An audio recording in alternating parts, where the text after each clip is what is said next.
옆에 분과 인사 나누겠습니다. 주님의 평화가 함께 하기 원합니다. 앞뒤로도 인사하시고요.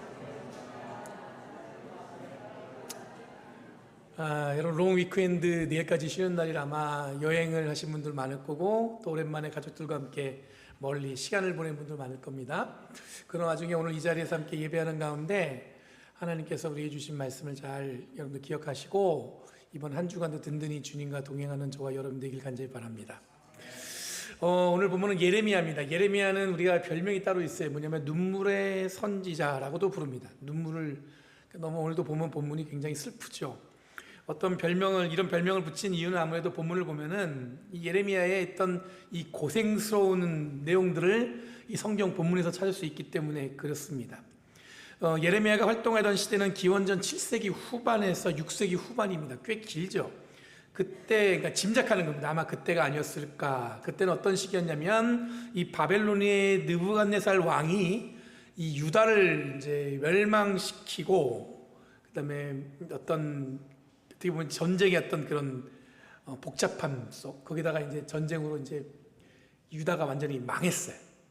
그때 활동했던 예언자가 바로 예레미야였습니다. 잘 아시는 것처럼 이때 유다는 여러분들 바벨론으로 이제 포로로 끌려가기도 했고 남겨진 사람들은 뭐냐면 바벨론 제국의 통치를 받아야만 했습니다. 그럼 예레미야의 활동했던 시기에는 두 가지 큰 흐름의 이데올로기가 있습니다. 하나는 하나님이 약속한 땅은 결코 무너지지 않을 것이며 하나님의 심판은 유다는 제외된다는 것이었어요. 하나님이 약속한 땅에 우리를 정착시켰으니까 어떤 고난이 와도 우리는 무너지지 않을 것이다. 뭐 이런 얘기를 했었죠. 그러면 당시에 유다 백성들이 그러면 하나님께 온전히 순종하고 예배를 잘 드렸을까? 성경은 당시에 유다 백성들은 세상의 힘과 물질에 몰입했다고 기록하고 있습니다. 또 다른 하나는 뭐냐면 예레미야가 선포한 것으로 하나님의 심판은 아무리 하나님께 선택된 백성일지라도 순종하지 않고 바로 서지 않으면 심판받을 거라는 거예요. 그러니까 두 가지 얘기가 이제 그 공동체 안에서 움직이고 있는 거야. 우리는 괜찮을 것이다. 아니다. 우리가 잘못하면 우리는 심판받을 것이다.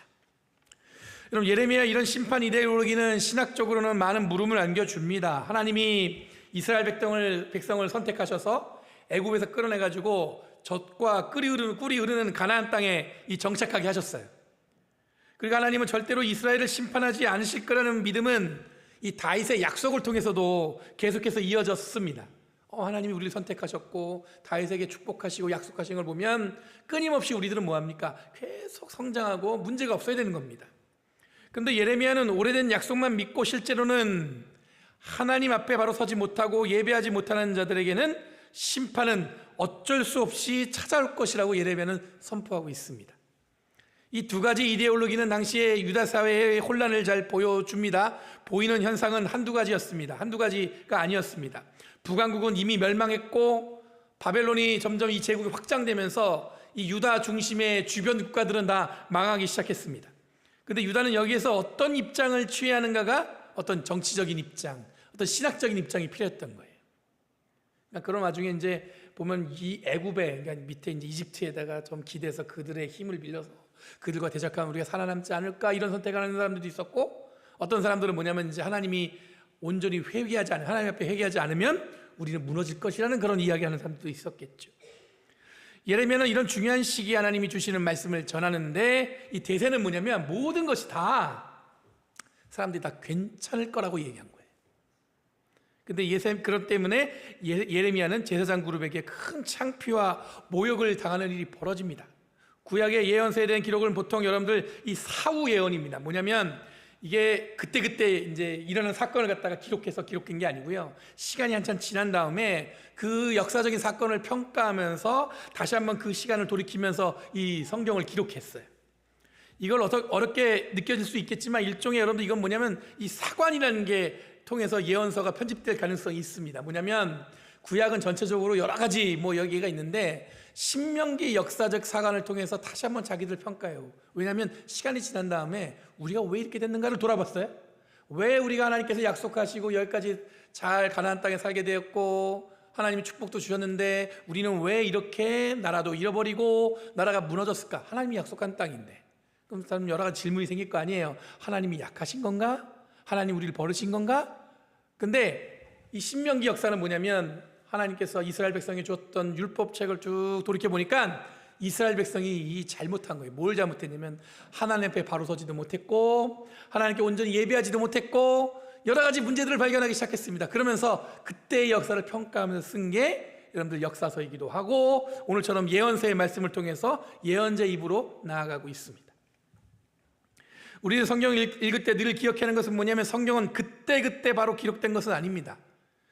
오늘의 역사서도 사료를 찾아서 학자들이 기록해내는 것처럼 이 단순하게 실시간으로 기록된 것을 역사라고 이야기할 수 없습니다. 그럼 최근에 한국에서 벌어지고 있는 홍범도 장군, 우리도 어릴 때 보면은 그분에 대한, 그리고 최근에 영화도 있었잖아요. 이런 평가도 보면 사실 어떤 사관과 관점을 가지냐에 따라서 평가가 달라집니다. 현재적 시점에서 보면 우리가 역사를 잘 모르면 이 공산당이라는 이 단편적 관점에서 보면 홍범도 장군은 공산당 활동을 한 것으로 해석되어집니다. 그런데 사실 당시에 레닌의 사회주의와 스탈린의 사회주의는 달라요. 그리고 우리들이 걱정하는 것처럼 이 북한의 공산주의는 훨씬 후대였습니다. 그럼 기억하면 어쩌면 이 논쟁은 간단하게 해결될 것 같지만 잘 아시는 것처럼 이 문제는 역사 논쟁이 아니라 이 정치적인 논쟁이기 때문에 우리가 깊이 이야기할 필요는 없어요. 그냥 제가 이 말씀을 드리는 건 뭐냐면 잠시적으로 뭐 옳다 그르다 이런 얘기를 드리는 게 아니에요. 늘 목사님은 어떤 입장인가요? 이렇게 물어보시면 있는데 저는 입장이 없습니다. 저는 늘 중간에 있어요. 저는 그것 때문에 정치적 입장이 다르거나 그것 때문에 그분을 내가 미워할 이유를 요만큼도 찾을 수가 없어. 난 그래도 사랑해요. 뭐냐면 다를 수 있어요. 늘 얘기하잖아요. 틀린 건 아니에요. 다를 수 있어요. 그러니까 지금 이런 걸 제가 얘기하는 거는 단순히 성경도 여러분 그렇다는 거예요. 어떤 관점을 보냐에 따라서 성경의 이야기가 어떻게 우리에게 와닿을 수 있느냐. 그러면 예레미야를 통해서 우리들이 확인해야 할 중요한 역사적 방향 또는 예레미야서가 우리들에게 일치어지기를 원하는 방향이 무엇인지를 살펴봐야 됩니다. 첫 번째는 뭐냐면 하나님은 선택하신 이스라엘 백성이 온전히 하나님 앞에 서지 못하면 심판의 대상이 될 수 있다. 다른 이방인들과 똑같이 이스라엘 백성도 다를 수 있다. 이게 예레미야가 하는 얘기예요. 두 번째는 뭐냐면 하나님은 예레미야 고백처럼 날마다 우리에게 좋으신 분이 아니라 어떨 때는 이분이 어떤 분인지 모를 정도로 우리를 고난 가운데로 몰고 가시는 분이다. 이게 예레미야가 얘기하는 두 가지예요.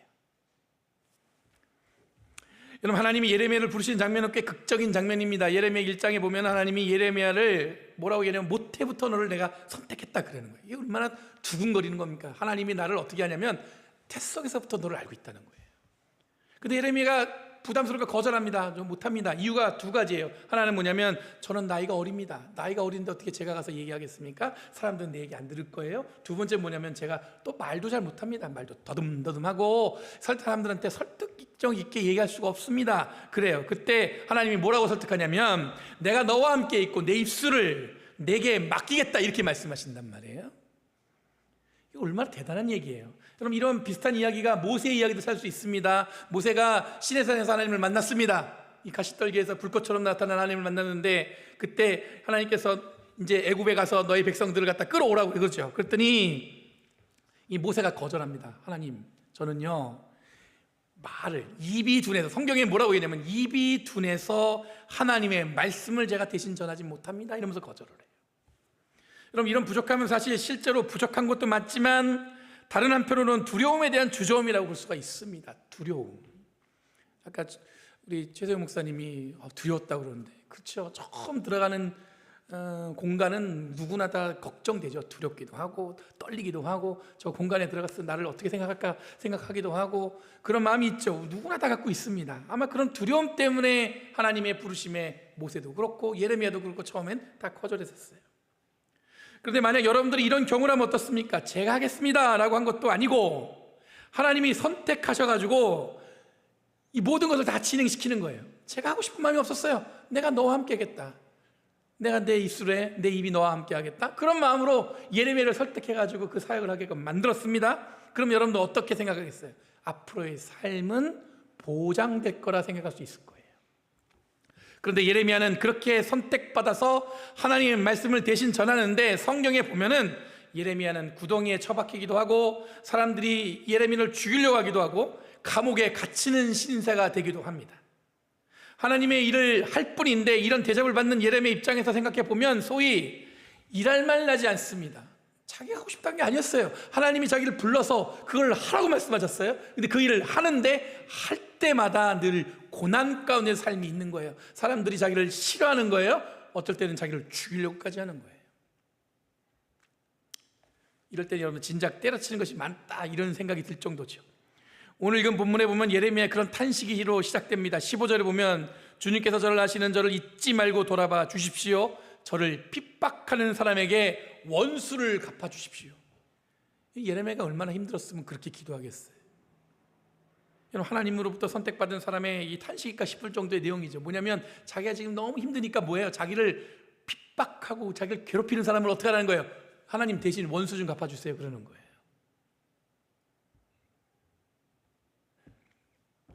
그럼 이런 기도에 해본 적 있으세요?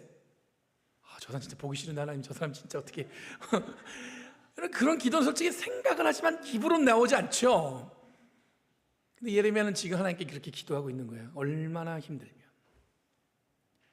하나님이 모태에서부터 택하신 사람이 예레미야인데 지금 예레미야는 자기가 경험하는 고난 속에서 하나님이 원수 갚아달라고 기도하고 있는 겁니다. 그런데 이어지는 본문에 보면 예레미야의 복수에 가득 찬 탄식은 사실 하나님께로 향하고 있음을 읽어낼 수 있습니다. 뭐라고 나오냐면 주님께서 진노를 오래 참으시다가 그만 저를 잡혀 죽게 하신 일은 없게 하여 주십시오. 제가 주님 때문에 이렇게 수모를 당하는 줄을 주님께서 알아주십시오. 여러분 예레미야의 탄식의 방향은 누굴 향하냐면 하나님께 향하고 있는 거예요. 쉽게 이야기하면 이런 이야기입니다. 하나님 저를 불러놓고는 그리고 하나님이 함께 하신다고 해놓고는 왜 저에게 이런 고난과 어려움과 고통이 끊이지 않게 하는 겁니까? 사람들한테 인정받는 것은 둘째치고 이들이 나를 핍박하고 죽이려고까지 하니까 이게 어찌된 일입니까? 왜 하나님은 침묵하십니까? 이렇게 당하고 있는 저를 정말로 모른 척할 겁니까? 저 좀 봐주세요. 이런 얘기예요. 왜 하나님은 아무 일도 안 하고 계신 거예요? 내가 이렇게 힘들고 고난스러운데 왜 하나님은 가만히 계신 겁니까? 내가 한다고 그랬어요? 하나님이 시키셨지. 그리고 16절에 이렇게 이야기합니다. 만군의 주 하나님 저는 주님의 이름을 불리는 주님의 이름으로 불리는 사람입니다. 주님께서 저에게 말씀을 주셨을 때 저는 그 말씀을 받아 먹었습니다. 주님의 말씀은 저에게 기쁨이 되었고 제 마음의 즐거움이 되었습니다. 그럼 예레미야가 그래도 이런 와중에 가지고 있던 자부심이 뭐냐면 자기는 뭐한 사람이에요? 주님의 이름으로 불리는 사람이에요. 그래서 하나님 말씀에 기쁘고 즐거웠다고 합니다. 17절에는 다른 사람들과 함께 웃고 떠들지 않았다는 것은 그만큼 세상에 섞여서 하나님의 뜻이 희미해지지 않도록 노력했다는 겁니다. 이게 뭐냐면 간단하게 얘기하면 자기는 최선을 다한 거예요. 잘했다는 겁니다. 정말로 노력했다는 거예요. 그런데 이렇게 노력하고 열심히 했는데 자기는 여전히 힘들고 어렵다는 거예요. 그래서 18절에 예레미야가 하나님을 마치 뭐라고 얘기하냐면 흐르다가 마르다가도 흐르는 여름철 시냇가 같다고 이야기합니다. 여러분 이스라엘 가보시면 이 와디라는 게 발달되어 있어요. 와디가 뭐냐면요 우기가 될 때 겨울에 비가 오잖아요. 여기에 캘리포니아하고 비슷해요. 겨울에 비가 오면은 이 비가 내린 물이 흐르는 물길이 있어요. 이게 마치 강 같죠. 그래서 겨울에 가면 막 물이 넘쳐나요. 그래서 그 길이 가는데 말라버리는 순간 물이 흐른 흔적은 있고 뭐만 있어요? 말라버린 물길만 남아있어요. 우리가 이제 여기서 LA로 이렇게 운전하다 보면 5번 고속도로 타고 가다 보면은 이 캘리포니아에서 비슷한 흔적을 볼 수가 있습니다. 물길이 분명히 겨울에 흘렀을 것 같은데 지금은 다 말라 있어요. 근데 그 중에도 여름철이 되면 아직까지 마르지 않는 물들이 있습니다. 그러다가도 더 가물어지면 그 물길마저도 말라버려요.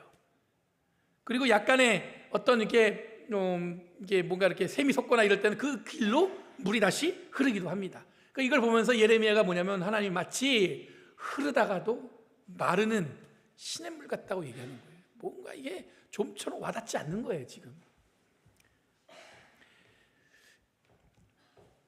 이런 곳에 흐르는 물을 의지하고 사는 것은 불안합니다. 마르지 않는 우물이 있거나 마르지 않은 강가에 우리는 어떻게 보면 집을 짓고 사람들이 살기 마련입니다. 든든한 어떤 물길이 있기 때문에 사람들이 거기서 살 수가 있어요. 그런데 중간에 말라버리는 시냇가에 집을 짓고 살기는 불안합니다. 왜냐하면 언제 물이 말라버릴지 모르기 때문에 거기엔 집을 짓고 살 수가 없는 거예요.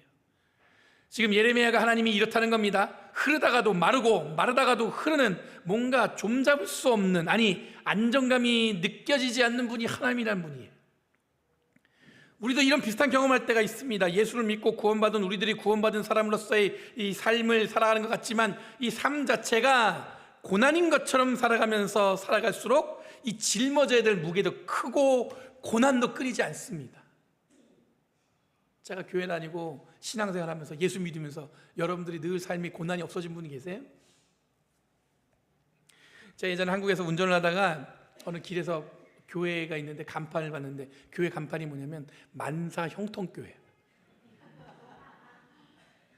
제가 그 간판 보고 깜짝 놀랐어요. 만사 형통. 여러분, 신앙생활의 목적이 만사 형통이 있다면 아마 많은 기독교인들은 그대로 신앙을 버리고 왔을 거예요. 왜냐하면 예수를 믿어도 만사 형통이긴커녕 아까도 얘기했지만 고난이 끊이질 않아요. 오히려 교회 안 다니는 애가 더 괜찮아 보여. 저는 아무리 생각해도 예수님을 믿고서 제 삶이 고난이 떠난 적이 없고 앞으로도 이런 고난이 끊이지 않고 제 삶에서 계속 경험되어질 거라고 저는 믿습니다. 모든 것이 내가 원하는 대로 이루어지면 그건 그게 신앙이라면 이건 여러분들 하나님을 믿고 예수를 믿는 삶이 아니라 내가 원하는 것만 이루어가는 나의 어떤 삶의 목적이 신앙의 중심이 되는 거예요. 어떻게 내가 원하는 대로 세상에 다 움직이겠어요? 저에게 있어서 신앙은 내 삶에 비록 두렵고 힘든 고난이 있어도 그 삶을 힘있게 살아갈 수 있는 능력을 주님이 주신다고 저는 믿습니다. 그렇다고 절대로 그 고난이 사라지는 것은 아닙니다. 다만 이 시간을 지내고 나면 어느 정도 제가 자신을 돌아볼 때 성장한 것 같은 느낌을 받아요. 옛날 이것 때문에 울기도 하고 막 누군가를 비방하기도 했는데 어느 순간에 뭐냐면 마음에 여유가 생겼어. 그래 한번 와봐라, 이런 마음이 생기는 거죠. 여러분, 그러면 신앙을 갖는다는 의미는 뭐냐면 예수 믿는 사람도 고난받고 그렇지 않은 사람들도 고난을 받습니다. 흔히들 예수 믿지 않고도 승승장구하는 사람들을 보면서 뭔가 불공평하다고 느낄 수 있는데 바울이 이야기한 것처럼 여러분, 심판은 뭐냐면 하나님의 심판은 그냥 그렇게 살도록 내버려 두는 것이라고 생각해 본다면 아무 문제 없는 사람이 오히려 심각한 문제에 빠져 있을 수 있다는 얘기예요. 그게 좋은 게 아닐 수 있다는 거예요. 이런 의미에서 신앙은 아무리 흔들려도 떠내려가지 않도록 아주 든든한 닻을 내려놓은 것과 같은 배에 있는 것과 마찬가지라는 생각이 들었어요. 똑같이 흔들려요. 근데 우리는 뭐냐면 신앙이라는, 믿음이라는 깊은 닻을 바닥에 든든히 내려놨습니다. 그러니까 아무리 흔들려도 여러분들 뭐냐면 그 닻이 없는 배들은 떠내려가겠지만 우리는 그냥 그 자리에서 여전히 견뎌낼 수 있는 것이겠죠. 여러분, 우리는 모두 고난에 흔들리고 예상치 못하는 일도 인해서 불안할 수 있습니다. 그런데 신앙을 가진 우리들은 아무리 흔들려도 든든하게 붙들고 있는 이 닻이 내려진 것처럼 신앙이 이런 역할을 하고 있다는 겁니다. 예레미야도 지금 흔들리고 있는 거예요. 원망도 하고 하나님께 따지기도 하고, 그리고 하나님이 마치 흐르다가 멈추고 멈추다 흐르는 이 불안한 여름철 시냇물 같다고 얘기하고 있습니다. 그런데 예레미야는 여전히 하나님 손에 붙들려 있습니다. 이것이 우리들이 이야기하는 신앙이에요. 여러분, 우리가 살면서 늘 만족하며 살아갑니까? 어떤 분이 뭐라고 얘기하냐면 하나님은 참 이상하대요. 정말 미칠 것 같대요. 왜냐하면 내가 원하는 것은 요만큼도 들어주지 않는데 시간이 지나 보면 그것이 옳다고 고백할 수 있게 하신다는 거예요. 자기가 원하는 대로 요만큼도 안 이루어진대. 근데 시간이 지나면 또 그게 맞대. 그러니까 이게 환장을 노리시죠. 여러분, 세상에 볼 때 우리는 연약해 볼 수 있습니다. 실패한 것처럼 볼 수 있습니다. 그런데 하나님은 이런 가운데 우리를 다른 방향으로 이끌어 가십니다. 로마서 12장 말씀에 보면 바울은 이와 비슷한 경험 속에서 악한 것은 미워하고 선한 것을 굳게 잡으라고 이야기하고 있습니다. 그러니 우리들이 하나님이 어떤 분이신지를 정확하게 이야기할 수 없더라도 여전히 우리를 선한 것으로 이끌어 가시는, 그리고 일방적이긴 해도 우리에게 좋은 것으로 이끄는 분이라는 것을 고백할 수 있게 되는 거예요. 지금 이 순간은 몰라요. 시간이 지났더니 뭐냐, 하나님이 나를 사랑하심을 느끼는 거예요. 전 이번 한 주간 동안 저는 이 연애와 감리삼린과 이 이메일을 굉장히 진지하게 주고받았어요. 심각하지 않은 일인데 심각하게 응답하는 이 몇몇 사람들 때문에 저도 이거를 심각하게 대응해야 됐어요. 무엇보다도 이게 이제 오랜만에 영어로 긴 대화를 해야 되니까 정말 미칠 노릇이더라고요. 저 오랜만에 진짜. 최근에 이렇게 영어를 써본 적이 너무 이게 오랜만에 쓰다 보니까 제가 이러다가는 정말 영어가 느는 게 아닌가 이런 걱정할 정도였어요. 야, 이러다 저 영어가 느는 거 아니야? 그 말 한마디 한마디 내가 다 써도 짧게 쓴 것도 아니야. 이만큼 제가 보내고 막. 제가 대화를 나누면서 제가 깨달은 건 뭐냐면 열심히 일하지 않는 사람들에게 열심을 드러낼 필요가 없겠다 이런 생각이 들었어요. 그리고 관심 없는 사람에게 나의 관심을 지나치게 드러낼 필요가 없겠다. 누가 알아주는 것을 목적으로 일을 한다면 그만큼 영혼 없는 일이 없다는 것 또한 느꼈습니다. 내가 뭐 이 사람들한테 알아주기 위해서 그런 거 하는 건가? 내가 이 사역을 통해서 우리가 함께 이 든든히 교회를 세워나가자는 목적이지 다른 목적은 없거든요. 뭐 제 이름이 더 높아져 가지고 말이야 김규현 목사 뭐 세상이 그런 거에 요만큼도 관심 없어요. 여러분 세상이 우리가 하는 일을 알아주지 않습니다. 목사도 여러분 교회에서나 목사지 세상에 나가서 목사라고 그러면 사람들이 제가 얘기했잖아요. 은행에서 만났는데 은행에서 한국분이에요. 막 얘기하다가 목사입니다 그랬더니 그러세요 선생님. 목사라고 안 불러요 선생님. 그분들은 관심 없어요. 제가 목사이든 말든 교회니까 제가 목사인 거지. 여러분 주일에 교회에 간다고 하면 사람들이 부러워합니까? 뭐라고 그러면 왜 가? 이렇게 물어보죠. 여러분 하나님이 우리에게 맡기신 일이 있습니다. 우리는 그저 그 일을 하면 되는 것입니다. 최선을 다해서 그 일이 될 수 있도록 하나님이 우리를 부르신 것입니다. 사랑하는 성도 여러분, 하나님이 있는 듯 없게 느껴지고 없는 듯 함께 계신 것을 느끼는 게 하나님과 동행하는 거예요. 뭔가 화끈하게 여러분 하나님이 말씀하시고 늘 나와 함께 하시면 좋겠는데 하나님은 그렇게 하지 않기로 작정하신 분이에요. 그러니 여기서는 하나님의 뜻과 내가 원하는 것을 잘 분별해서 지치지 말고 주님께서 우리에게 맡기신 것을 이루어가는 저와 여러분이 되길 간절히 바랍니다. 여러분 개인적으로 하나님의 부재를 느낄 수 있습니다.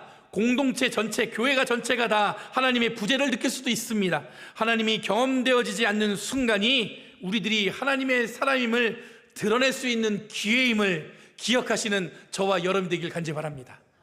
늘 하나님 함께 하신 걸 느껴지면 여러분들 그것만큼 쉽게 하나님을 드러내는 방법이 언제 있겠어요. 근데 여러분들 느껴지지 않을 때 나의 신앙이 드러나는 거예요.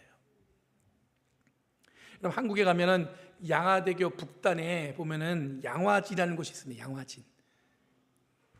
한강을 가로지는 다리 중에 하나의 이름이 그 가수가 뭐 양화대교 불러갖고 아는 친구도 있을 텐데 양화대교 북단이에요. 그러니까 북쪽이면 강남이 아니라 북쪽에 있다는 얘기예요. 그게 양화진이라는 건데 그 절두산이라고 있습니다. 예전에 그 조선에 그 천주교를 믿는 사람들 다 이 목을 쳐서 죽인 데가 그 절두산이에요. 근데 그 맞은편에 가면 뭐가 있냐면은 외국인 선교사 묘역이 있습니다.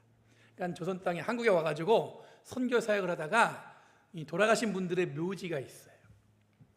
한국교회는 모든 교단이 연합을 해가지고 기독교 선교 100주년 때 이 100주년 기념교회를 그곳에 세웠습니다. 그리고 100주년 기념교회가 이 외국인 선교 묘역을 관리하고 있습니다.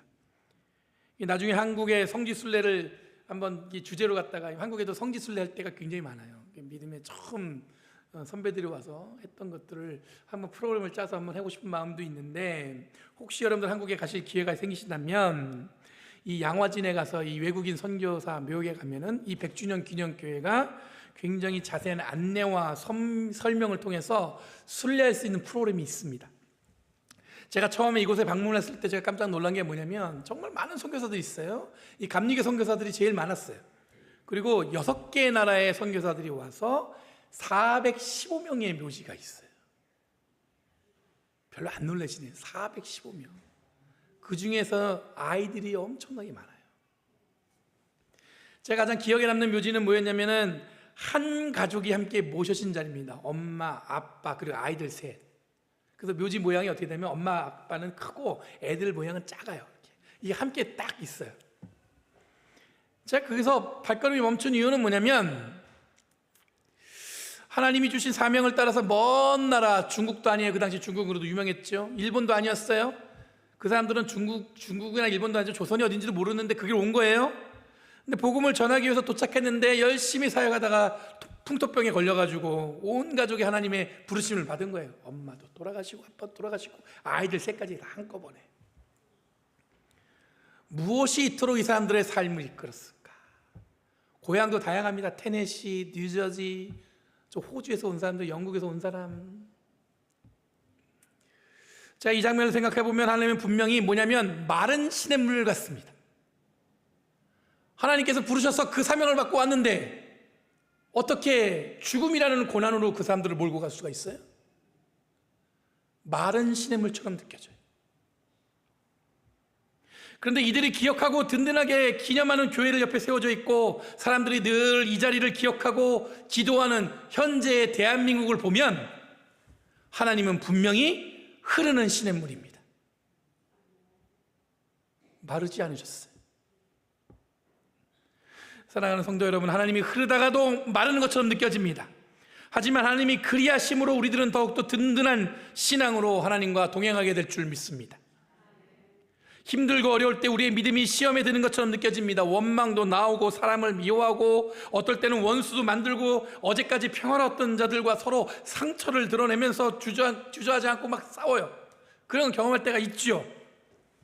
이 마른 것 같을 때 세상에 주님이 느껴지지 않지만 그 순간에 하나님은 특별한 역사로 이루어 가실 때인 줄 믿습니다.